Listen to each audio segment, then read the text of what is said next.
Hey, hello, hello, hello. So, we're going to be talking about 6 amazing ways to repurpose your content, okay? And I want you to stick to the end because at the very end, I'm going to give you some of my favorite tools. I think I have like 3 or 4 on my list, and I will be looking down.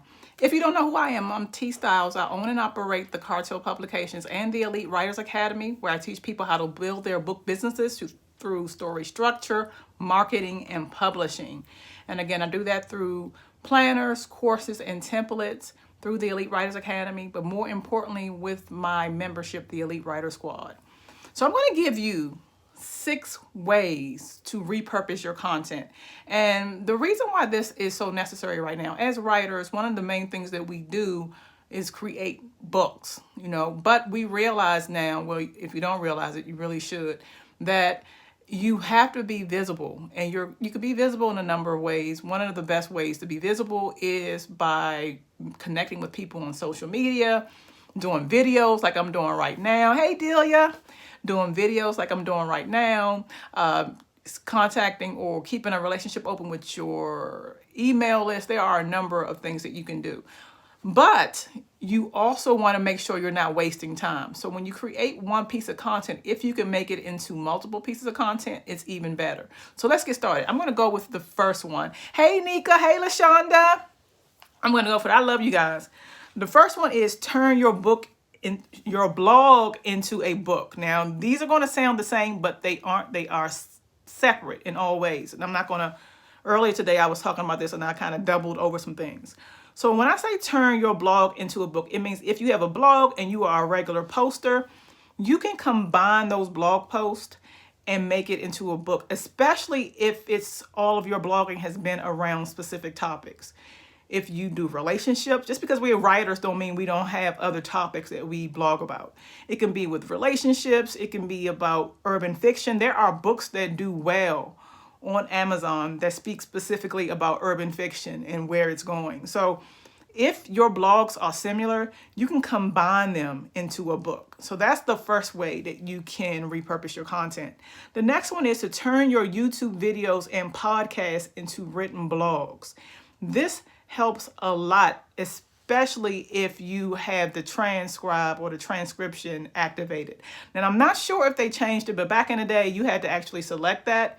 I think for the most part, people understand the importance of keeping transcripts open. If you don't, you should, because there are people who, may have hearing impairments and things like that, and they want to see your videos, but they won't be able to see them if they aren't able to hear them. So the transcribes help a lot. But you can also take that audio and then you can upload it to certain services like Otter and some other transcriber services and turn that into blogs. So again, you're repurposing your content. You're not wasting your time. Everything you do matters. The third one is turn written content into a video. So say you have something that you have written on your blog, or it could be elsewhere. It doesn't necessarily have to be on a blog. Say you have emails that were out there. You can take that content, get in front of YouTube, get in front of your camera, wherever you're going to do the video based off of the written content, and now you have videos. So emails, taking that, getting on video, basically saying what I did in the emails, and boom, I can upload that to whatever platform I want. Or blog post. Take that content, that written content, get on video, upload it to YouTube, upload it to my social media contents. So you can do it this way too. This works in a number of ways, okay? Turn podcasts into articles. What I'm speaking about here is LinkedIn and even digital online magazines. So say you have content because you do have a podcast. Turn that written material into articles. It will mean that you'll have to shorten it up a little bit. But again, at least you aren't wasting any of your time so that you can get right back to what it is that you want to do, which is writing. LinkedIn is an amazing resource, especially if you have a service that you are trying to gear towards, organizations and things like that. But not just organizations look at that, like everybody. And if you do enough blogging and article posting on LinkedIn, you rank higher in search engines, just so you know. So Turning your podcast into articles using LinkedIn is an excellent way to repurpose your content. The next one is to turn your books into blog posts. Okay, so this is, and that's why I say it, no, it sounds the same, but it's different. So say you have a book, and even though you may be a fictional writer, you're still able to do this. There are people who like short bits of stories. So say you could do it a number of ways. You can take your book and break it down into chapters, which would mean getting a little bit more creative, or you can do blog posts based off segments of your chapters. So say you got 3 chapters that you are going to segment into one blog post. You know, it doesn't mean copy and paste. You want to have a rhyme or rhythm. But if you use your chapters as a base to do it, it can really work for you. Number 6 is create a podcast about your book. So I just get so excited right now because podcasts have been around for a long time. It was like the stepchild. Folks really weren't interested in it at first, but now we realize the power of it and we see how many people love it. I don't even know where it came from. It seemed like it just blew up. I mean, they've always been around, but story podcasts and nonfiction podcasts do very well. So imagine if that you have a book that does really well or a book that you want to do well. You can do a podcast in and around this topic. Or say you write about specific, certain genres. You can do podcasts around certain genres and make many stories. People will eat it up, especially if you go in there and you put in all of the music, the special effects, and things like that. So I'm going to go over it again. Number 1, turn your blog into a book. Okay, so that's taking the content you have out there, condensing it and turning it into a book. Number 2, turn your YouTube videos and podcasts into written blogs. So take the audio, upload it to a transcriber, and then edit it and get it into your blogs. Turn written content into video. I'm going to take my blogcast. I'm going to take my blog post. I'm going to take my emails. And now I'm going to turn that into video. I'm going to record myself, and then I'm going to upload that to YouTube, Reels, or whatever you're going to upload it to. Number 34.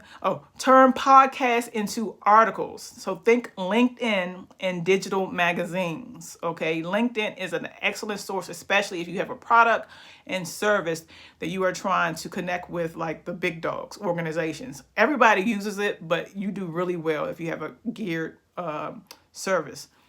Turn your books into blog posts.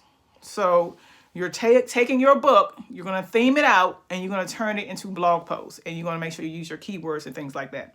And then create a podcast about your book.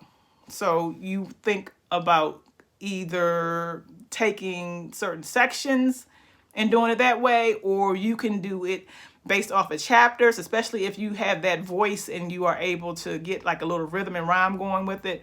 There's a number of ways to do that, okay?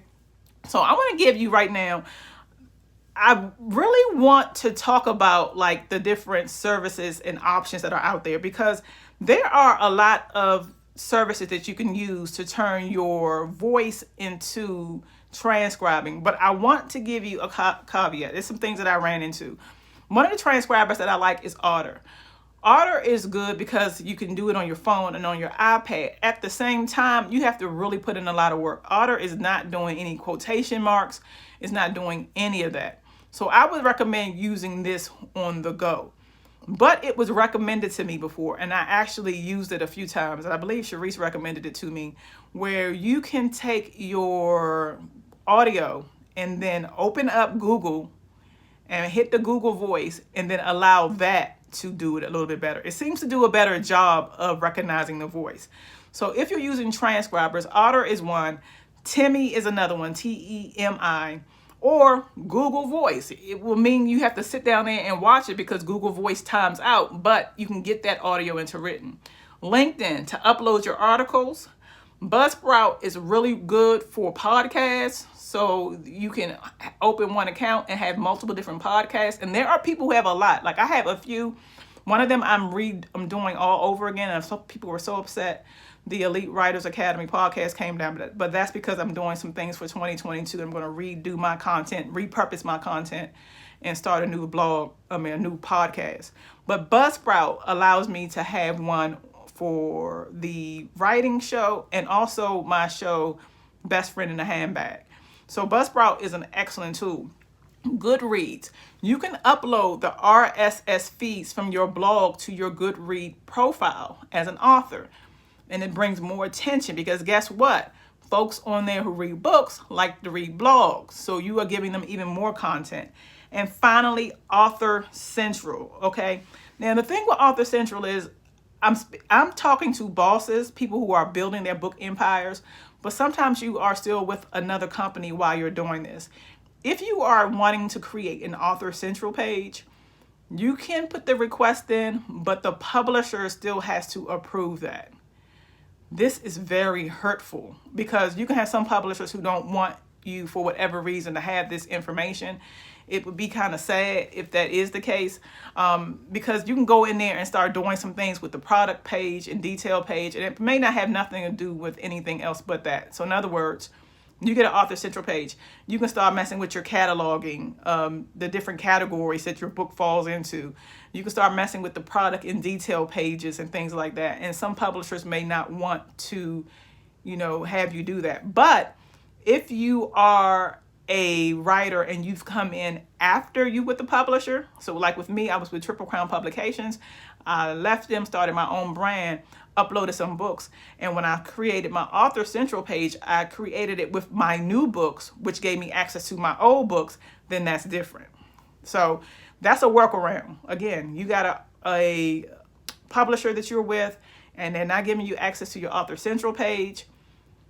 Publish some other work. Use your same pen name.